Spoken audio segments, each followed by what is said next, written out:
जय हिंद दोस्तों। सत श्री अकाल, नमस्कार। तो आज की क्लास में हम लोग रीजनिंग के कुछ महत्वपूर्ण प्रश्न को हल करेंगे। तो आप लोग हमारे साथ शुरू से अंत तक बने रहिए और इन सारे प्रश्नों को अच्छी तरह समझने का प्रयास कीजिए। दोस्तों, आज की जो क्लास क्वेश्चन है, ये सभी क्वेश्चन अच्छे इस एग्जाम में पूछे हुए हैं और बार बार ये प्रश्न पूछे जा रहे हैं। तो आप लोग हमारे साथ जुड़े रहिए और सभी प्रश्नों को बेहतर तरीका से समझने का प्रयास कीजिए। दोस्तों, आप लोग के सामने देखिए सबसे पहला प्रश्न है और ये प्रश्न कहता है क्या? कहता है कि उस विकल्प का चयन करें जो तीसरी संख्या से ठीक उसी प्रकार संबंधित है जिस प्रकार दूसरी संख्या पहली संख्या से संबंधित है। अर्थात जिस प्रकार 32 64 से संबंधित है उसी प्रकार से 44 किससे संबंधित होगा। देखिए यहाँ पे बच्ची क्या करेगा कि सिंपल लॉजिक देखिए यह लगाएगा कि सर अगर 32 को 61 लिखा जा रहा है तो 32 दूना कितना 64, लगभग में 64 के करीब है। तो हम लोग क्या करते हैं इसमें देखिए गुने का 2 कर दे, कितना हो गया 64। और सर हम अगर -3 घटा ले इसमें से तो सर ये भी तो 61 हो जाएगा। चलिए ठीक है, ये तो हो गया। अगर ये लॉजिक पे आंसर नहीं मिला तो हम करके देख लेते। तो सर 44 है, इसमें सर गुने का 2 कर दीजिए तो कितना हो जाएगा 88। अब माइनस का सर 3 करें तो -3 की जगह कितना हो जाएगा 85। लेकिन 85 के पास तो ऑप्शन ही नहीं है, तो सर इस पे तो नहीं है। अब लॉजिक क्या है देखिए, अब देखिए यहाँ पे लॉजिक क्या है। ठीक है, देखिए लॉजिक क्या है समझिएगा। हम लोग 32 से कहाँ जा रहे हैं देखिए तो 61 पे जा रहे हैं। 32 से जो हम लोग जा रहे हैं कहाँ पे जा रहे हैं 61 पे जा रहे हैं। तो हमने क्या कि देखिए 32 में कितना जोड़ेंगे, देखिए 11 में से 2 जाएगा तो 9 हो जाएगा। ठीक है, 5 में से 3 गया 2, कितना हम देखिए प्लस का 29 करके जा रहे हैं। आप बोल सकते हैं यहाँ पे सर अगर हम लोग 32 में अगर सर 29 जोड़ रहे हैं तो कहाँ पहुँच रहे हैं 61 में, कितना जोड़ के तो 29 जोड़ के। तो उसी प्रकार सर अगर हम 44 में 29 जोड़ दूँ, 44 में सर मैं 29 जोड़ दूँ कितना होगा 9 4 13 कैरी 1। ठीक है, 4 2 6 एक साथ कितना हो गया 73। और ये 73 क्या आपके ऑप्शन में है कोई में, तो सर बी में है, इसीलिए आपका ऑप्शन बी यहाँ पे क्या हो जाएगा करेक्ट आंसर हो जाएगा। ठीक है, देखिए ये सारे प्रश्न क्या होता है जो आपको दिखता है उस पर आपको चीज़ें देखने को मिलेगा ही नहीं। ठीक है, तो इसीलिए पहले आपको क्या करना हो दिमाग लगाना होगा यहाँ पे। ठीक है, चलिए हम आशा करते हैं कि आप इस प्रश्न को समझ गए होंगे। चलिए अगला प्रश्न देखिए। देखिए अगला प्रश्न कहता है क्या, कहता है कि उस विकल्प का चयन करें जो तीसरे शब्द से ठीक उसी प्रकार संबंधित है जिस प्रकार दूसरा शब्द पहले शब्द से संबंधित है। क्या जिस प्रकार से वेतन जो है नौकरी से संबंधित है उसी प्रकार से लाभ किससे संबंधित होगा। अब देखिए जो वेतन है, अब वेतन आपको किस काम के लिए मिलता है सर, वेतन तभी मिलता है जब हम लोग किसी के यहाँ नौकरी करते हैं। तो मतलब नौकरी करने के बाद आपको वेतन मिलेगा, जब तक आप नौकरी नहीं कीजिएगा आपको वेतन नहीं मिलेगा। तो यह जो वेतन है किस पर निर्भर है, तो सर यह जो वेतन है यह इस नौकरी पे निर्भर है। मतलब जो पहला शब्द है वह दूसरे शब्द पे निर्भर है। किस पर निर्भर है, दूसरे शब्द पर निर्भर है। तो उसी प्रकार से यह जो लाभ है, लाभ किस पर निर्भर है, तो हानि पे नहीं, बड़ा पे नहीं, विक्रेता पे नहीं, तो यह निर्भर है किस पर, बिजनेस व्यवसाय पर। अगर आप व्यवसाय करेंगे तभी तो आपके पास लाभ या हानि होगा। तो किस पर निर्भर है, तो सर ये व्यवसाय पे निर्भर है। ठीक है, तो आपका ऑप्शन बी यहाँ पे क्या हो जाएगा करेक्ट आंसर हो जाएगा, ऑप्शन नंबर बी हो जाएगा। ठीक है, चलिएगा अगला प्रश्न देखिएगा। कहता है क्या कि उस विकल्प का चयन करें जो तीसरे अक्षर युग्म से ठीक उसी प्रकार संबंधित है जिस प्रकार दूसरा अक्षर युग्म पहले अक्षर युग्म से संबंधित है। कहता है कि पीएम जिस प्रकार से यूटी से संबंधित उसी प्रकार से आरयू किससे संबंधित होगा। अब देखिए आपके पास क्या है कि पीएम संबंधित किससे है, तो भाई यूटी से संबंधित है। ठीक है, अब देखिएगा तो पी सर 16, एम कितना सर 13, यू कितना सर 21 और टी कितना पे होता है तो 20 पे। ठीक है, अब देखिए अगर हम लोग 16 से कहाँ गए 21 पे तो कितना प्लस का 5 किए, और हम लोग 13 से कहाँ गए 20 पे तो कितना हम लोग प्लस का 7 किए। ठीक है, देखते हैं लॉजिक है कि नहीं। तो उसी प्रकार से आर यू से हम लोग जाएंगे तो आर कितना होता है 18 और यू कितना होता है 21।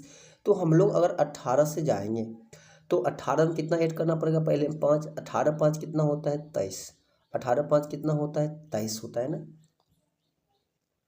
पी 16 यू 21 तो +5, तो 18 5 कितना होता है 23, और 23 पे हमारा क्या होता है डब्लू, तो ये डब्लू हो जाएगा। और हम लोग यू से कहाँ जाएंगे, तो यू से जाएंगे सर हम लोग तो प्लस का 7 करेंगे, तो यू कितना होता है 21 और +6 करेंगे 26 और +7 करेंगे तो फिर उल्टा गिनती क्या होगा ए। तो हमारा यहाँ पे क्या हो जाएगा, तो 21 + 7 कितना हो जाएगा, तो हो जाएगा 28, और 28 हमारा क्या होगा जब उल्टा चलेंगे तो हमारा वहाँ पे क्या होगा ए होगा। क्योंकि देखिए अगर हम लोग सॉरी बी होगा ना, सॉरी यहाँ पे ए नहीं होगा बी होगा, हमने गलत बोल दी। क्योंकि देखिए 21 में हम लोग क्या करेंगे, अगर प्लस का 5 करते हैं तो हम लोग कहाँ जाएंगे 26, और 26 पे हमारा क्या होता है जेड। अब इसके बाद मेरे पास कितना बचा और शेष 2 बचा है, तो जेड के बाद फिर हम लोग उल्टा चलेंगे ना ए से और बी से, तो 2 अगर काउंट करेंगे तो कहाँ पहुँचेंगे बी पर, चूँकि 1 करेंगे तो ए, 2 करेंगे तो बी पर, तो डब्ल्यू बी हो जाएगा, जो कि आपके ऑप्शन डी में दिया हुआ है। इसलिए आपका ऑप्शन डी यहाँ पे क्या हो जाएगा, राइट आंसर हो जाएगा ऑप्शन नंबर डी। बातें समझ में आया। चलिएगा, हम आशा करेंगे आप इस प्रश्न को बेहतर तरीक़ा से समझ गए होंगे। अगर इस प्रकार का अगर आपके पास कोई प्रश्न देखने को मिलते हैं तो आप नहीं छोड़ेंगे, इसको आप जरूर करके आएंगे। चलिए अगला प्रश्न देखिए, ये तो बहुत ही प्यारा प्रश्न है। कहता है कि यदि x को लिखा गया है 48, किसको x को, और ACT को लिखा हुआ 48, ठीक है, तो TALL को क्या लिखा जाएगा। अब देखिए x को लिखा हुआ 48, अब बताइए x कितना नंबर पे होता है 24, हमने किए गुने का 2, भैया हो गया 48। अब हम लोग आएंगे ACT, किस पर, एक्ट पर। ये कितना होता है 1 प्लस C कितना होता है 3 प्लस T कितना होता है 20, सभी को जोड़ देंगे तो ये भी होगा 24, अब फिर करना होगा गुने का 2, तो ये भी हो जाएगा मेरा 48, तो एक्ट भी मेरा 48 हो गया। तो लॉजिक क्या है कि जो भी अल्फ़ाबेट है उसका जो प्लेस वैल्यू है उन सभी को सम कीजिए और 2 का मल्टीपल कीजिए तो आपका कोड आ जाएगा।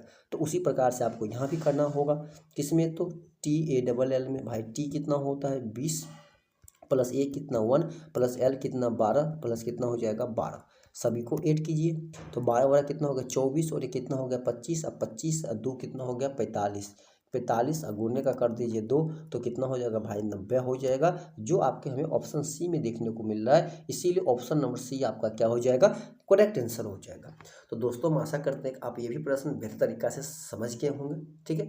तो आपके एग्जाम में अगर इस प्रकार का कोई प्रश्न आए तो आप वहाँ पे जरूर करके आएंगे। चलिए हम लोग चलते हैं अगले प्रश्न की ओर। चलिए आपका देखिए अगला प्रश्न, ये भी बहुत प्यारा प्रश्न है। कहता है कि निम्नलिखित श्रेणी में अगला पद क्या होगा।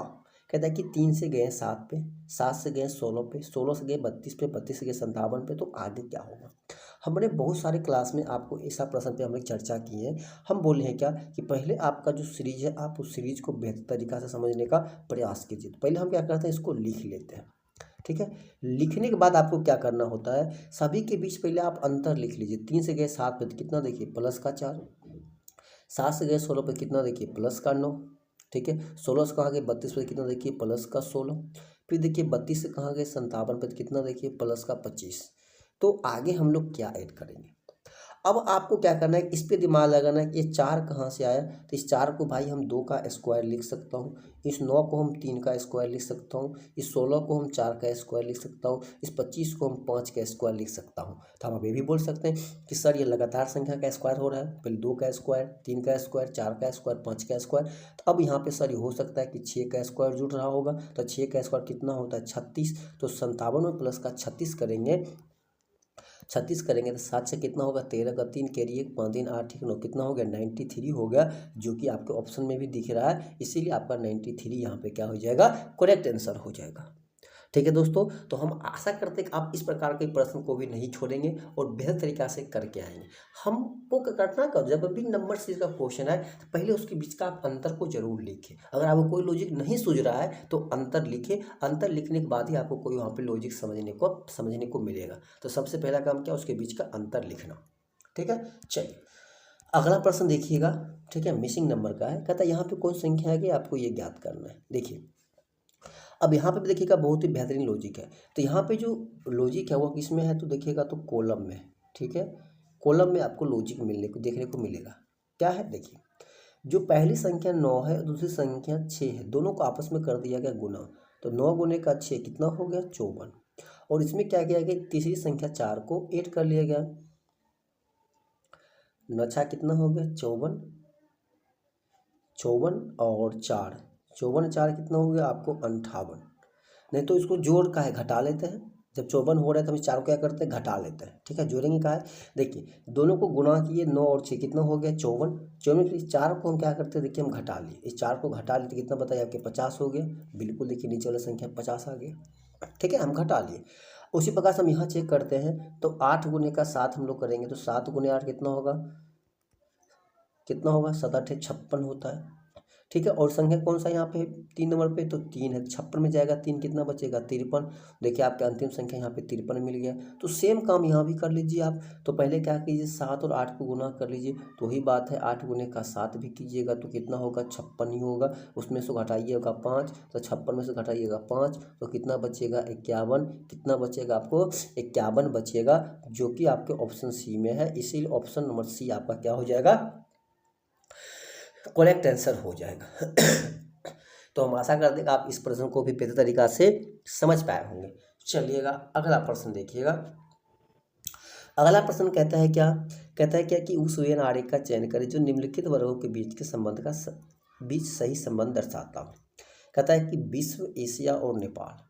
आपको एक चीज दिमाग लगाना होगा कि विश्व के अंतर तो भाई एशिया महादेश किसके अंतर्गत आएगा, तो वर्ल्ड के अंतर्गत आएगा।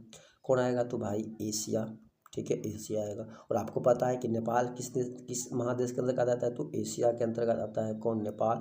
तो भाई आपका ऑप्शन तो बी हो जाएगा, ठीक है। तो आप इस तरह के प्रश्न को भी बेहतर तरीका से समझ पाएंगे, ठीक है दोस्तों। आशा हम यही करते हैं कि आप सही प्रश्नों को बेहतर तरीका से समझे होंगे। अगर नहीं समझे तो आप लोग कमेंट जरूर करें, ठीक है। जहाँ पे आपको दिक्कत है, क्वेश्चन नंबर है, वहाँ पे आपको लिखे सर ये क्वेश्चन में आपको तकलीफ है, फिर से पुनः दर्शाइए, तो हम अगली क्लास में इस चीज़ को और बेहतर तरीका से समझाने का प्रयास करेंगे, ठीक है। ये अभी डिपेंड करता है आप लोग के ऊपर, ठीक है। तो आप लोग अगर हमारे में चैनल पे नए हैं, अगर वीडियो पसंद आया हो, अभी तक सब्सक्राइब नहीं किए चैनल को, सब्सक्राइब कर दें, वीडियो को लाइक भी कर दें और अपने दोस्तों के बीच शेयर भी कर दें। तो चलिए आज की क्लास को हम यहीं पर समाप्त करते हैं। तब तक के लिए जय हिंद, जय भारत।